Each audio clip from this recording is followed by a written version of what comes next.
One this is Poonam. Welcome to my YouTube channel. हम already CTP की complete series start कर चुके हैं। आज हमारी क्लास 15 है, जिसमें आज का हमारा टॉपिक है मेमोरी एंड फॉरगेटिंग। स्मृति एवं विस्मृति क्या होता है। ये क्लासेस उन बच्चों के लिए हेल्पफुल है जो स्टेट लेवल पे टेट एग्जाम की तैयारी कर रहे हैं। चाहे आप एसटेट की प्रिपरेशन कर रहे हो, CTET, MP TET, UP TET, REET, RPSC, किसी भी टेट की आप एग्जाम की तैयारी करते हो, ये टॉपिक आपको देखने को मिलता है। काफी मोस्ट इंपॉर्टेंट टॉपिक है। ओके, जो बच्चे मेरे चैनल पर नए आए तो जल्दी से चैनल को सब्सक्राइब कर लें। सेशन पसंद आता है, सेशन को जरूर लाइक करें और अपने फ्रेंड्स के साथ जरूर शेयर करें।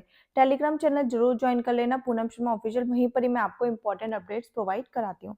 ओके, आज का हम सेशन स्टार्ट करते हैं। Memory and forgetting. मेमोरी का मतलब होता क्या है?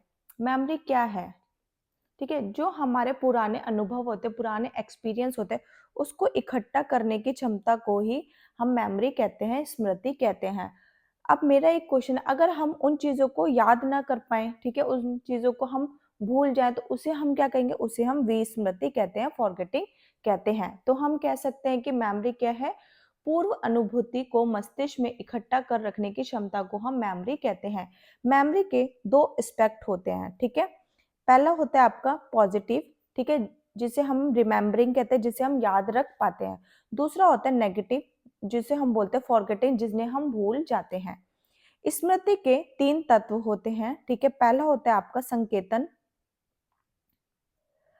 ठीक है। संकेतन का मतलब एनकोडिंग, ठीक है, जिनको हमने चीजों को देखा, किसी साइन को देखा और उसको हमने ग्रहण कर लिया, याद कर लिया।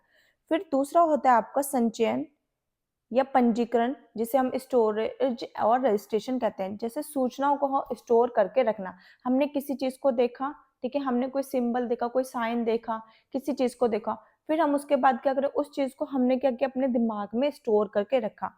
फिर थर्ड हमारा तत्व होता है, एलिमेंट होता है पुनः प्राप्ति, ठीक है, जिसे हम इंग्लिश में रिट्रेवल कहते हैं, ठीक है। पुनः याद करने की कोशिश करने पर याद आ जाए, ठीक है। या हमने किसी चीज का साइन देखा, हमने डॉग देखा, ठीक है, डॉग का हमने साइन देखा डी, ऐसे करके फिर हमने उसको अपने मस्तिष्क में स्टोर कर लिया। फिर हमने उस चीज को दोबारा से याद करने की कोशिश की, तो उसे हम क्या बोलेंगे? पुनः प्राप्ति, ठीक है। जब हम उसके बारे में सोचे, वो हमें याद आ जाए, ठीक है, उसे ही हम बोलते हैं पुनः प्राप्ति। अब स्मृति के प्रकार होते हैं। स्मृति के चार प्रकार होते हैं। पहला प्रकार है आपका संवेदी स्मृति। फिर दूसरा प्रकार है आपका लघु अवधि स्मृति। थर्ड है आपका चलन स्मृति। फोर्थ है आपका दीर्घ स्मृति। अब हम इसको एक एक करके डिस्कस करते हैं। इससे आपके एग्जाम में क्वेश्चंस देखने को मिलते हैं। ओके, पहला प्रकार है हमारा संवेदी स्मृति, सेंसरी मेमोरी, ठीक है। सूचना सामान्यतः 1 सेकंड या उससे कम अवधि के लिए व्यक्ति रख पाता है। प्राप्त सूचनाओं को उनके मौलिक रूप में, अर्थात उसमें बिना किसी हेर के रखा जाता है। संवेदी स्मृति को संवेदी रजिस्टर, संवेदी संचयन के नाम से भी जानते हैं। तो हम कह सकते हैं कि संवेदी स्मृति वो स्मृति होती है जिसे हम किसी सूचना को 1 सेकंड से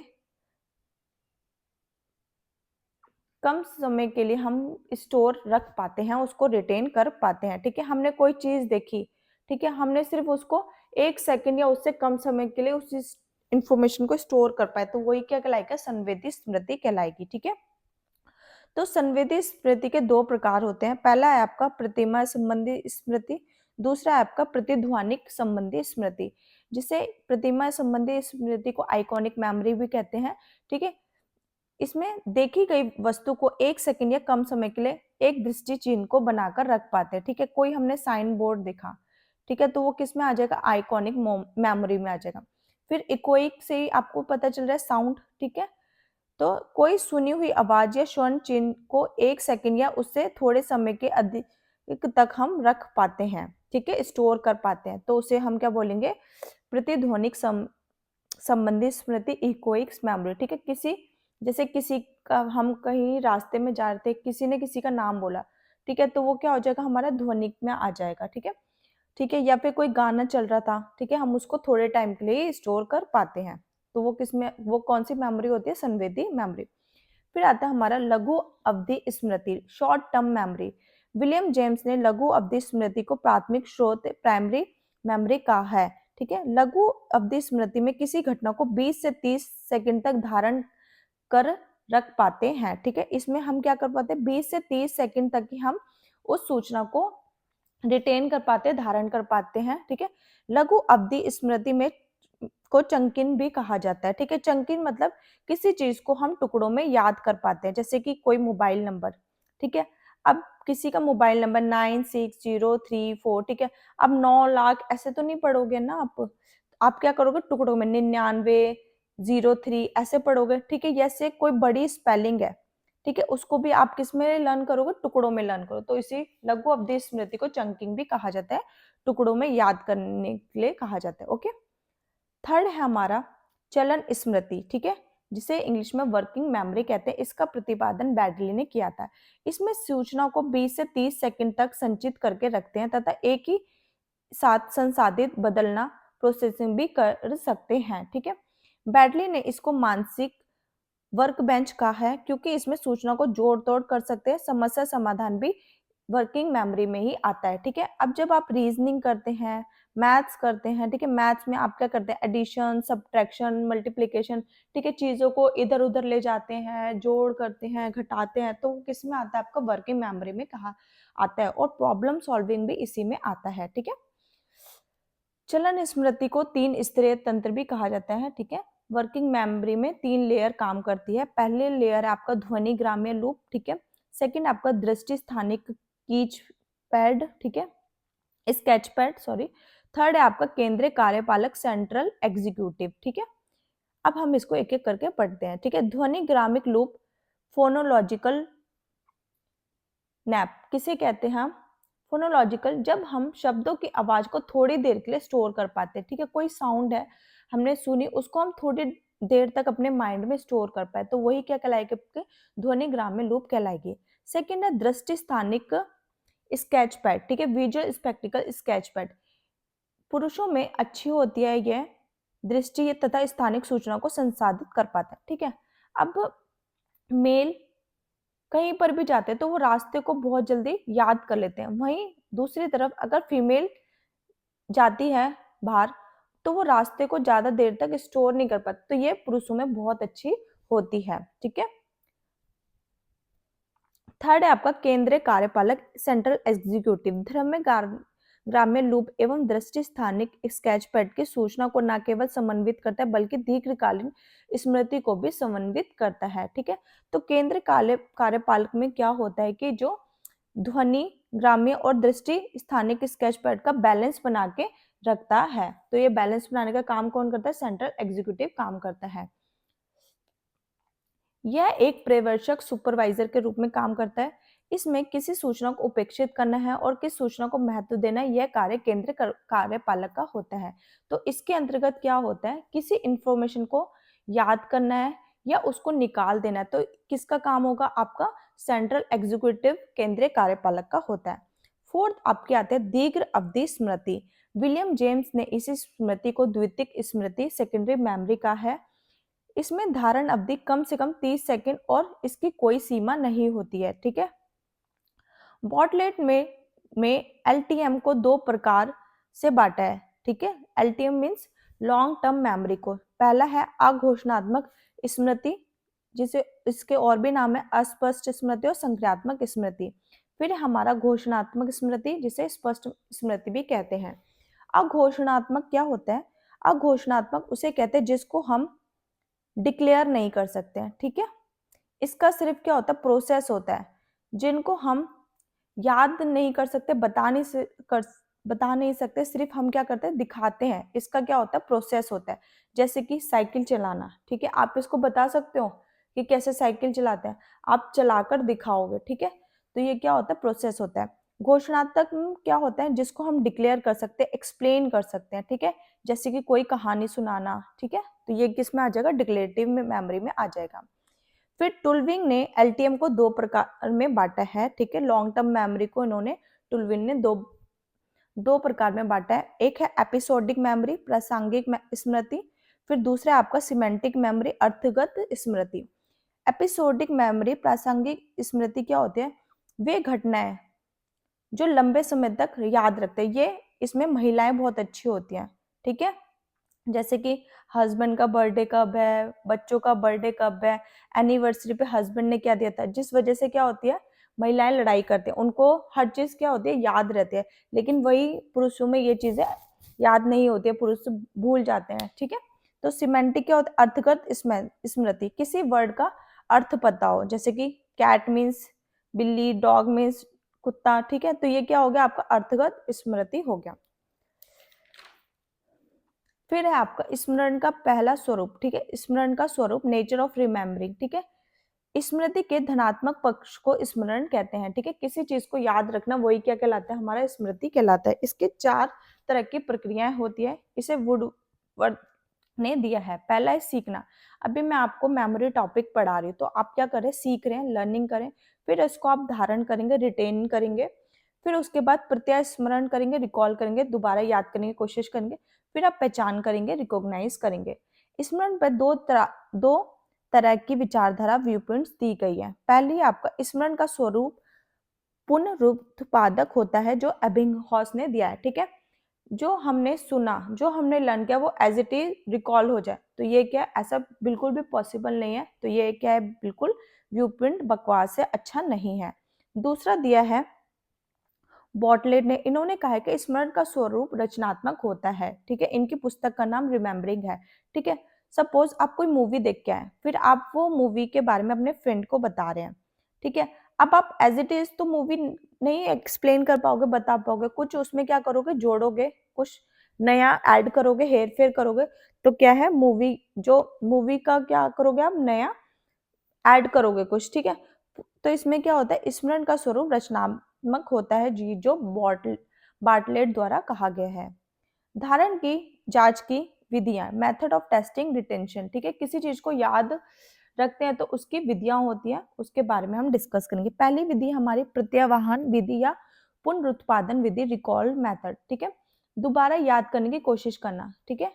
आपने कोई चीज पढ़ी, ठीक है, दिमाग में आपके वो स्टोर है, फिर आप उसको दोबारा याद करने की कोशिश करें, तो उसी को हम क्या कहेंगे, प्रतिवाहन विधि या पुनरुत्पादन विधि, ठीक है, रिकॉल मेथड। फिर आता है आपका सेकंड प्रत्यभिज्ञान विधि, रिकॉग्निजेशन मेथड, पूर्व सीखी हुई चीज को नया देखने पर याद आना, ठीक है।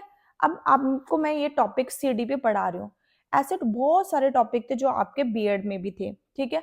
अब जब मैं आपको वो टॉपिक पढ़ा रही हूँ एस्टेट में, ठीक है, अभी जो आपको मैं क्लासेस ले रही हूँ, एस्टेट में पढ़ाया, सीटेट में पढ़ाया, तो अब आप वो चीजें देख रहे हो, तो आपको क्या हो रही है, वो चीजें याद आ रही हैं, तो उसी को हम क्या कहेंगे,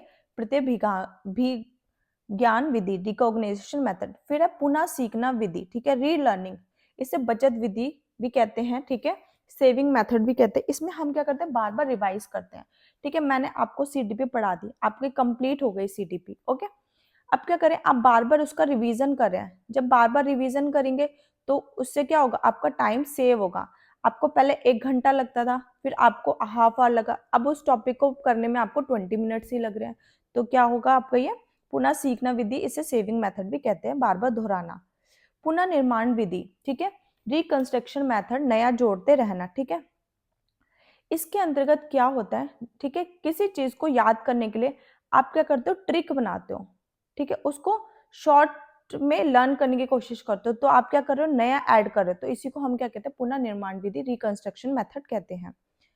ओके, फिर उसके बाद आता है लेवल्स ऑफ प्रोसेसिंग मॉडल, जो क्रिक एंड लॉकहार्ट ने दिया था। इसमें 2 लेवल बताए थे, स्वैलो लेवल और डीप लेवल। स्वैलो लेवल क्या होता है, जब हम चीजों को ऊपर ऊपर से याद रख पाते हैं। डीप लेवल बिल्कुल गहराई में जाके हम याद रख पाते हैं। द स्टेजेस ऑफ मेमोरी, ठीक है, ऑल्किंसन सिफ्रन ने दी थी। इसमें 3 मेमोरी की बात की, sensory memory, short term memory और लॉन्ग टर्म मेमोरी, ओके। फिर है आपके model of primary and secondary memory, Waugh and Norman द्वारा दी गई है। फिर इसमें एसटीएम और एलटीएम, मतलब STM means short term memory, LTM means long term memory.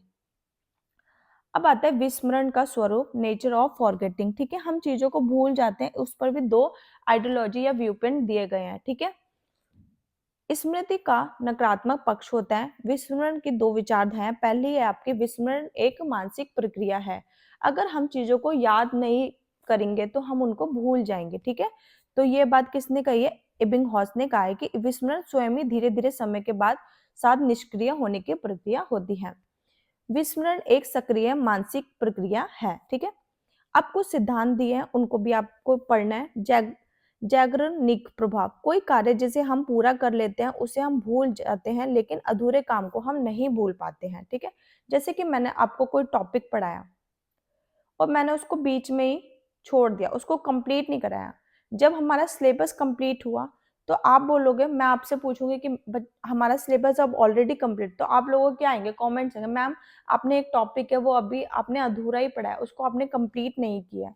तो वो क्या कहलाएगा, आपका जैगरनिक का प्रभाव। ठीक है, फिर है उसके बाद विस्मरण के सिद्धांत। पहला सिद्धांत है हॉस सिद्धांत, डीके थ्योरी, जो एबिंगहॉस या अनुप्रयोग का सिद्धांत कहते हैं। ठीक है, थॉर्नडाइक द्वारा दिया गया।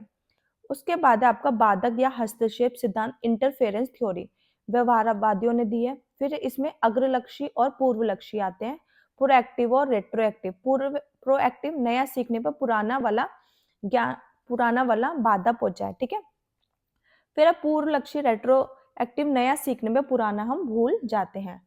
थर्ड है आपका संज्ञानात्मक सिद्धांत, कॉग्निटिव थ्योरी, समय बीतने के साथ साथ स्मृति चिन्ह भी नष्ट हो जाते हैं, बल्कि पुनः संगठित होकर विकृत हो जाते हैं और मौलिक संरचना से ये क्या हो जाते हैं, अलग हो जाते हैं। फोर्थ है आपका अभिप्रेरणात्मक सिद्धांत। ठीक है, जो फ्रॉइड द्वारा दिए गए। जीवन में कई प्रकार की सुखद एवं दुखद घटनाएं आती है, परंतु दुखद घटनाओं को हम भूल जाते हैं। दुखद घटनाओं को भूलने में विशेष प्रकार की अभिप्रेरणा काम आती है, इसे अभिप्रेरित विस्मरण कहते हैं। ठीक है, अब जैसे कि किसी की फैमिली में किसी की डेथ हो गई। ठीक है, अब डेथ हो गई, वो डेथ को थोड़े टाइम तक ही हम याद रखते हैं, उसके बाद हम भूल जाते हैं, फिर हम क्या होते हैं, खुश होने लगते हैं। ठीक है, हम उस चीज को भूल गए, तो वही क्या कहलाता है, आपका अभिप्रेरणात्मक सिद्धांत, जो फ्रॉइड द्वारा दिया गया है। फिर आपकी PQRST विधि थॉमस और रॉबिन्सन द्वारा दी गई है। ठीक है, इसकी आपको फुल फॉर्म याद करनी है। P preview, Q questioning, R read, S self citation, T test. ठीक है, अगर आप किसी चीज को याद रखते हैं तो सबसे पहले आप ओवरऑल उस चीज को देखते हैं, फिर क्वेश्चन पूछते हैं, फिर उसको पढ़ते हैं, फिर सेल्फ स्टडी करते हैं, फिर उसके बाद उसका टेस्ट लेते हैं। अच्छी स्मृति के लक्षण कौन कौन से होते हैं, तीव्रता, तीव्र गति से सीखते हैं। ठीक है, याद रख पाते हैं, एकदम एक्यूरेट याद रखते हैं, सीखे गए विषय को लंबे समय तक याद रखना, प्रतिवहन करना, रिकॉल करना ताकि याद आ जाए, और सूझ एवं समझ कर पढ़ना। ठीक है, ये आपके अच्छी स्मृति के लक्षण होते हैं। आई होप सेशन पसंद आया होगा। सेशन पसंद आता है, सेशन को जरूर लाइक किया करो, कमेंट करके जरूर बताया करो आज का सेशन कैसा लगा। ओके, ये आपके लिए एक नया चैप्टर है, इससे पहले आपने ये नहीं पढ़ा होगा, तो इसको आप एक बार और अच्छे से देख लेना। ठीक है, इससे आपके एग्जाम में क्वेश्चंस देखने को मिलते हैं।